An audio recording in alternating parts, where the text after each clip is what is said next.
Okay, so this video is just addressing the question about the glutes and the pelvic floor. Should I squeeze my glutes, my bum, coming up in a bridge? Should I squeeze my glutes when I lift my pelvic floor?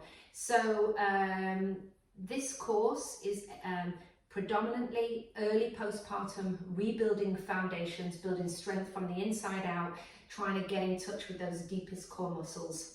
So in this, of course, with everything, isn't it? It's always, it depends. But for this and for the initial stages of core restore, no. We want you to try to be able to learn to gently lift and lower the pelvic floor without squeezing your glutes. However, there is a link between the glutes and the pelvic floor, as there is between, there's this synergistic link between the inner thighs and the pelvic floor, and the deep abdominals and the pelvic floor, and the diaphragm and the pelvic floor. So the pelvic floor is intimately interconnected with the rest of the body, and we don't want to just have a pelvic floor that moves in an isolated fashion. But as we build our awareness and understanding, we want to be able to isolate first, gently lifting the entire pelvic floor and relaxing it. And we do that from closing the back passage all the way up through to the front passage. So can we gently lift and lower? That's going to build the awareness. Well, yeah, I can lift, it feels good, and I can hold, blah, blah. Can I lower? Yeah, wonderful, I can lower as well. And so it's a wonderful, wonderful place to start.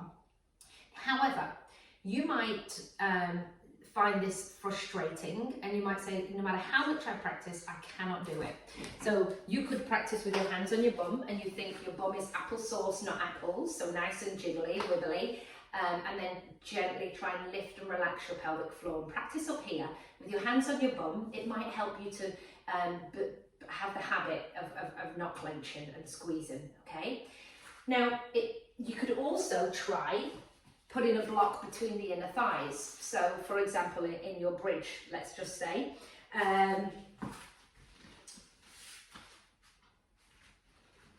there's this link between the inner thighs and the pelvic floor. So if you squeeze something and gently lift the pelvic floor, are you able to feel, are you able to get a better idea of things?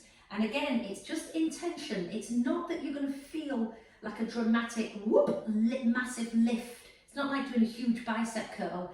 It's just laying the intention and getting the pattern and the gentle encouragement of pelvic floor's going to lift and release, and lift and release. And it's just, it's quite gentle. So, and remember, the pelvic floors are deep, the muscles inside your bones. So it can be a little bit, take a little bit longer to connect to. So just by squeezing the block, gently closing, lifting the pelvic floor and letting go, close, lift, let it go, or you might think squeeze, lift, let it go, and trying to keep your, again, you can put your hands on your bum here. So does that help?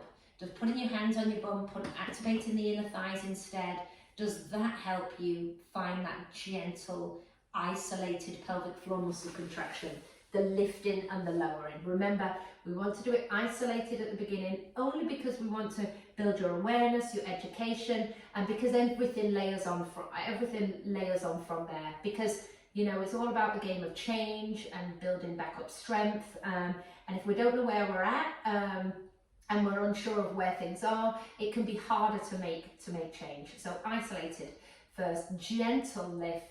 Try not to squeeze your bum. When you come into the bridge, you're going to gently lift the pelvic floor and you're going to come up. And whilst, yes, there will be an increased tone in the back of the thighs and the bum, it's not because you're actively doing the death grip, okay? But yes, you will feel an increase of tone in the glutes and the hamstrings, but you're not purposely squeezing the life out of it. All that being said, so that comes with a little bit of practice, a little bit of patience, and thinking, okay, you know, if I'm doing 100%, if the glutes, if they're doing 100%, you're going to do half, and half again. So it's just gentle.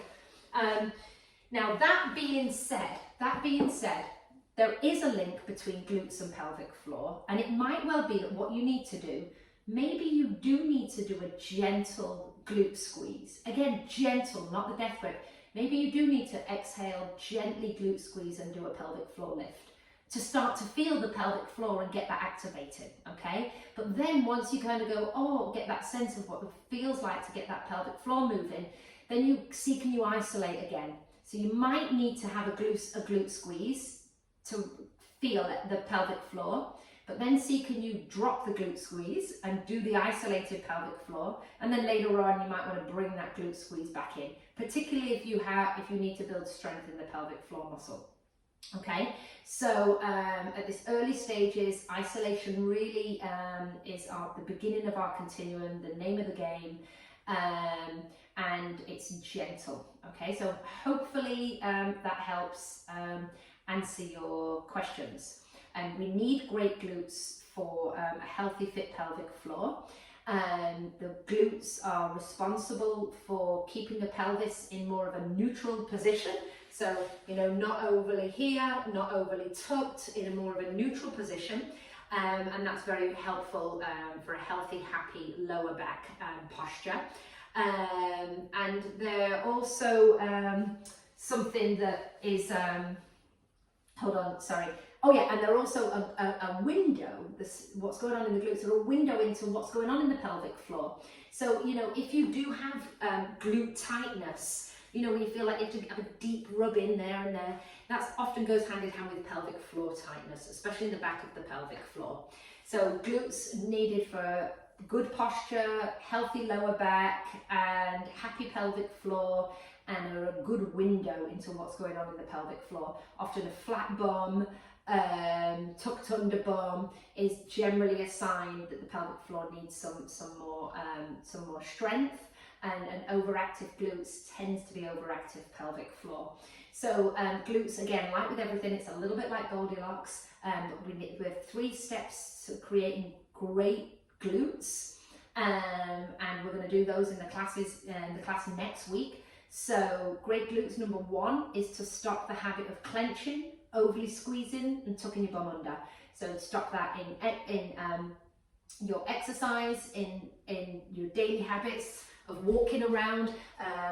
You know, sometimes people think I'm squeezing my glutes when I walk, so that's really going to fire them. We don't want to go into that pattern. That's really not helpful.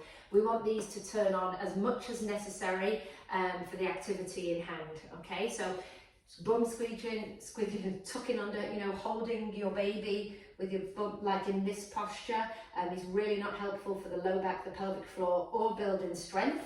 So we want to get your hips back over here, untuck your glutes, and let your bum just have its natural resting kind of tone. And then the second one is we want to build strength in your gluteals as they lengthen and as they shorten.